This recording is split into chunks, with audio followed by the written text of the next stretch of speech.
ในวันที่ 16 พฤษภาคม 2025 อยู่ที่ห้องประชุมใหญ่ของแขวงได้จัดกองประชุมสรุปผลงานการเคลื่อนไหว 2016-2025 และปิดกองทุนเนื่องดวงใจบริคำไซช่วยเหลือสังคมขึ้น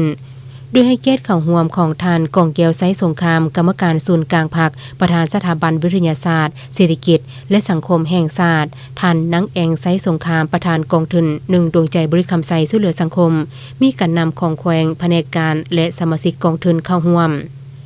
ในเวลาของบทสมท่านนังเองไซสงครามก็ได้ขึ้นผ่านบทสรุปการเคลื่อนไหวเวกงานในระยะผ่านมากองทุนหนึ่งดวงใจบริคำไซช่วยเหลือสังคมได้สร้างตั้งขึ้นในวันที่ 14 มีนาปี 2016 โดยเริ่มจากการพันขยายแนวทางนโยบายของพรรคมติกองประชุมใหญ่ครั้งที่ 6 ขององค์คณะพรรคแขวงบริคำไซ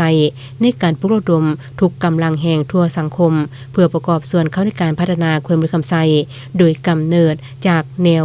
ความคิดหัวคิดประดิษฐ์สร้างของครอบครัวการนำด้วยส่งฝ่ามือเป้า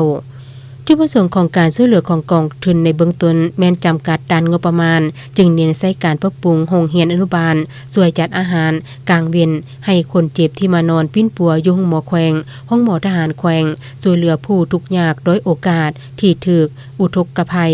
ตามท่าแห่งและความสามารถตัวจริงของกองทุนเมื่อปี 2025 สามารถสั่งรวมมูลค่าการหารายได้และการระดมทุนได้ทั้งหมด 19 ตื้อกว่าเก็บนับแต่สั่งตั้งกองทุนปี 2016 2025 เป็นเวลา 9 ปีกองทุนเนื่องดวงใจ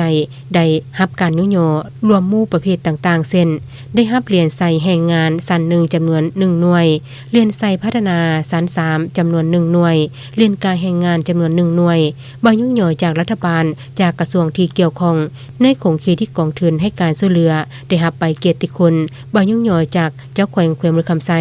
จากบรรดาเจ้าเมืองแผนกการที่กองทุนให้การช่วยเหลือในพิธียังได้มอบเงินช่วยเหลือให้ศูนย์บำบัดหนองดงและห้องหมอแขวงมอบปืมให้หอสมุดของแขวงและยังได้มอบบางยุ่งยอผลงานการเคลื่อนไหวของสมาชิกกองทุนเติมเอกคณะกองทุนยังได้มอบกระตาดอกไม้ขอบใจคณะนำผู้ก่อตั้งกองทุนนึ่งดวงใจบริคำไซช่วยเหลือสังคม